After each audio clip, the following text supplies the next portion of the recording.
Hello everyone and welcome back to my channel. This is Dr. Mommy Budgets. I am Amanda. Today I am here to do my week 4 budget projection for the month of April 2022. Yes, I would forget to put my phone on silent, right? Yes. Okay, so like I said, I'm here to do the week 4 budget projection. April 22nd, 2022, guys. We are knee deep into April and this year is just moseying on along. So we got to make sure that we keep our monies in mind and our budgets together. Okay, so we want to make sure that we mind our budgets. For those that are new to this channel, welcome. And for those that are not new, welcome back. Here on this channel, we talk about anything related to money, from spending your money to saving your money to investing to thinking about what you plan on doing from a financial standpoint in the future. So if you are interested in any of that sort of content, and more importantly, from my perspective and my experiences, then please consider subscribing to this channel and come along on the journey with me as I continue to pay off 6 figures of debt. Yes. All right. So with that being said, you're going to see populated up on your screen a printout or a write out, dare I say, of my budget projection. It is a little bit lengthy, so we're going to try and get through this one as quick as possible. But like I always say, it is a budget projection. So you cannot expect it to be something that's really short because you are budgeting your entire paycheck. In my case, I do it weekly because I get paid weekly. So you want to make sure all of your numbers are where they need to be. So let's dive right in. As you can see, I actually came back sharp, and on top of it, guys, I actually found 2 quotes, or actually 2 motivational phrases that came to mind. And as you can see on the left-hand side of the page, it says, don't let money stress you out. Very self-explanatory. Do not let your money stress you out. If your money is stressing you out, I know I'm probably going to hit a few nerves today, but hey, that's what I'm here for, to challenge you to make sure you're doing what you need to do with those coins. So if you're letting your money stress you out, that means you need to make some adjustments in some area. Whatever that area may be, I don't know. You may need to stop spending as much.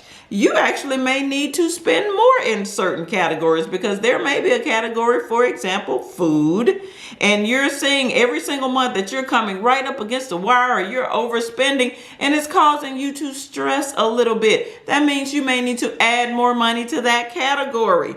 Okay, and also on the flip side, that vacation, you may not be able to afford it. Let it go. There will be another vacation. So, for example, also, you may be dealing with money shortage. I know a lot of people don't like to talk about that, but that is the truth. You may be. So you may need to go out and look for additional income. I'm all about additional income. I promote additional income. I have several other sources of income. And yes, you may need to do that. That's the first phrase. On the second side, which leads us right into that phrase, be in control of your money. So if you can handle some of those things that I just mentioned previously, then yes, you will be in control of your money. Learn how to budget your money. Learn how to say no to certain trips with friends and family or buying certain items. Whatever it is, you want to make sure that you are not stressed about your money in the least. And therefore, if you're not stressed, you're in control of your money. All right. Did not know all of that was going to come out, but let's move right on in. Week 4 budget projection. August. No, that's my birthday month. April. Bring it back in, girl. Bring it back in. Maybe I need to get a little bit of coffee because I am, well, probably not, because I am already a little wired. I shouldn't be. I should be sleepy, but that's another story.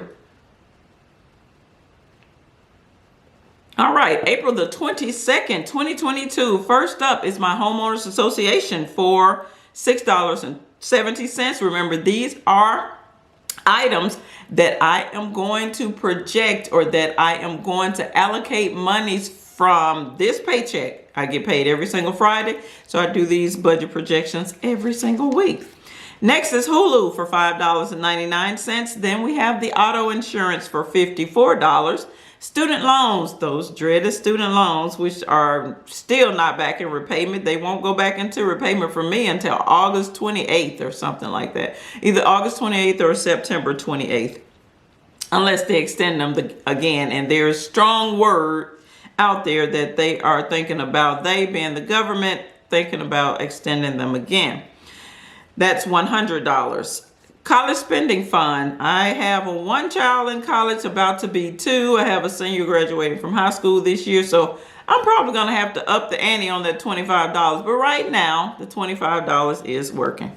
So that is just like a consistent amount of money that I put in that account so that my daughter can spend. But just know that there are other obligations and requirements and wants that she has while she's away in college, and I do fund those as well.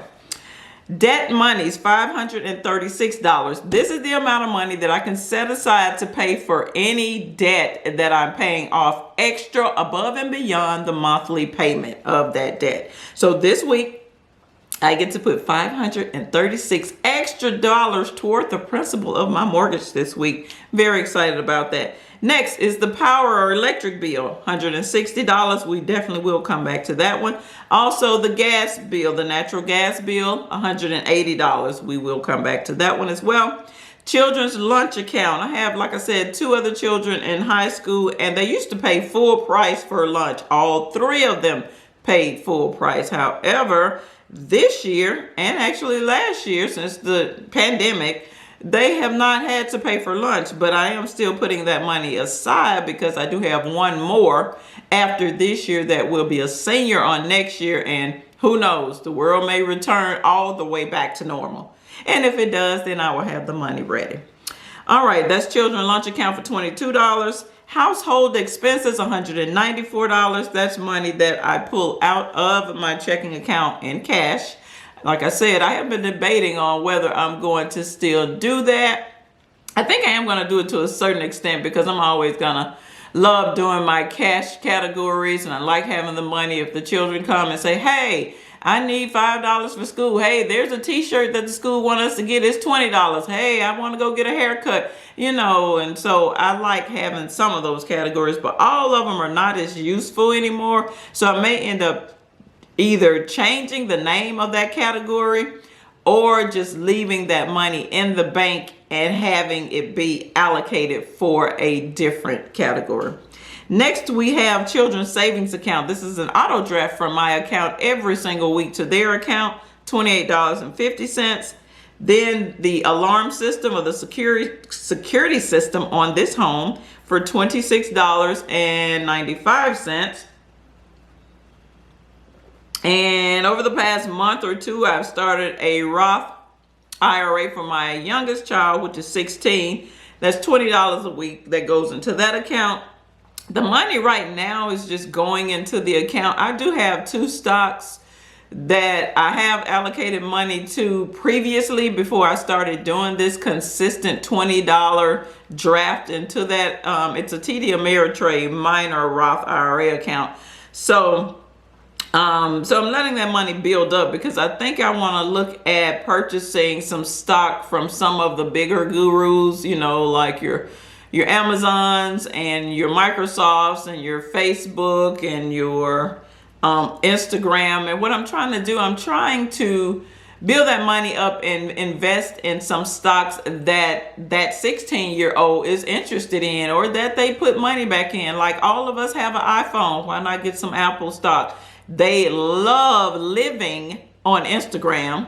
So why not get some Instagram stock? You know, things like that. So I said, if they're putting their time and money into these companies, hey, why not allow those companies to give them some money back? So that's what I'm looking at with that. Last but not least is the cushion account, or the cushion amount. I like to leave a small amount of money in this account every week because I just don't like the account not having any money in it.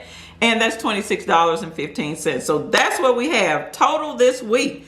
$1,385.29. Now, as we continue to go through this page, I know you all have already cheated and looked all over the page, and you see all the red scratch outs and mark throughs. Yes, I did make some mistakes when I was doing my calculations, and that's why I love this pen paper approach, because I can do it right there in the moment, scratch it out and keep it moving, so you all are seeing it from a live perspective.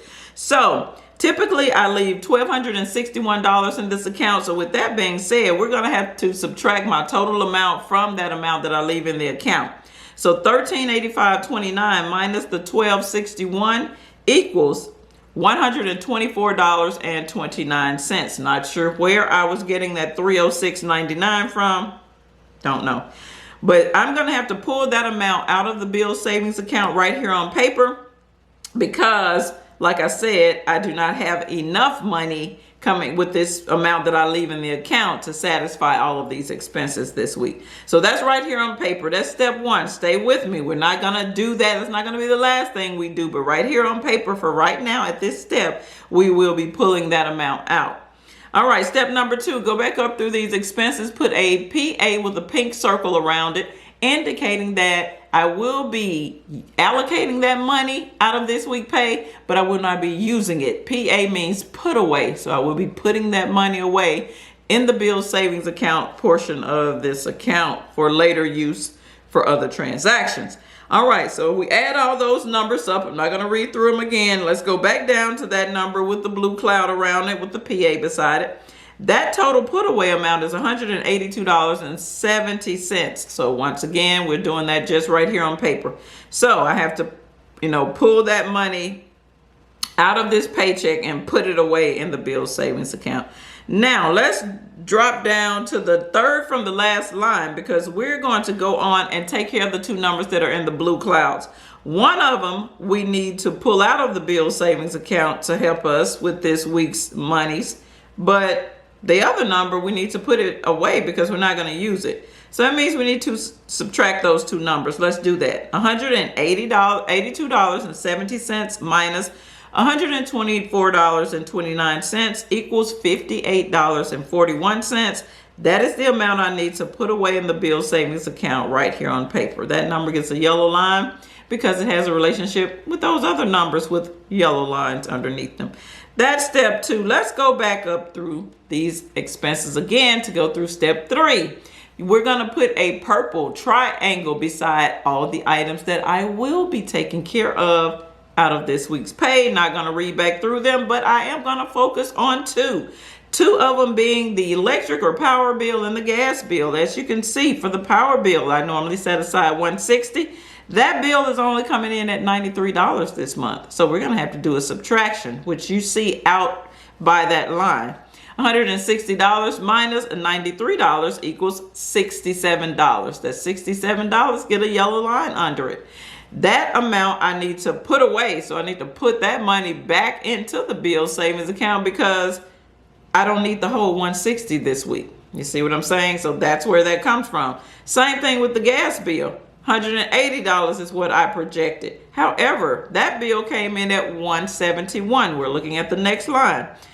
So we're going to have to subtract the $180 minus the $171 equals $9.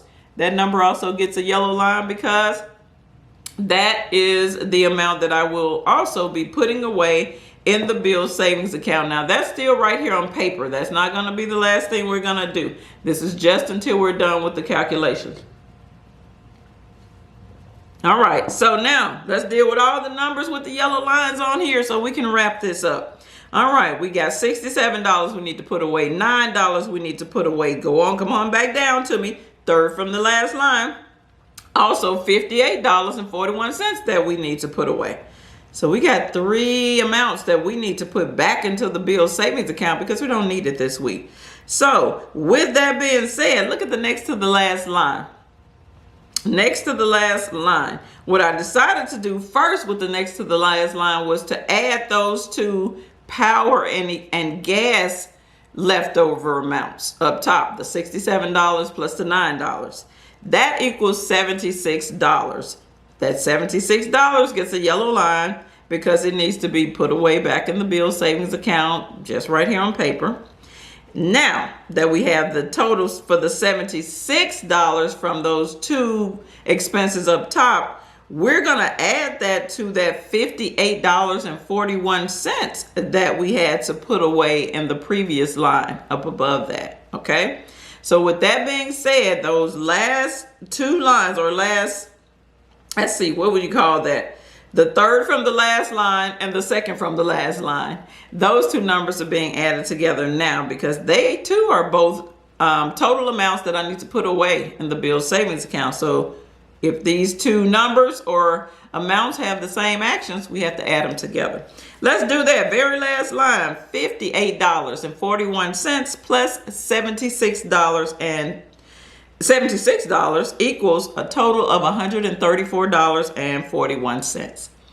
That number gets your yellow box around it because that is exactly what I will be doing with my money this week after we get through moving all these numbers around on the paper, subtracting, adding. That is the total amount that I will be putting away. So that's what I'm physically going to move from the bills checking account to the bills savings account this week.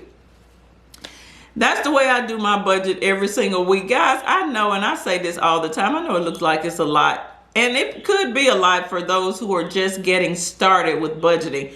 But this method, I can do it in my sleep now. I've been doing it for years. It works. And I love my colors. I love my shapes.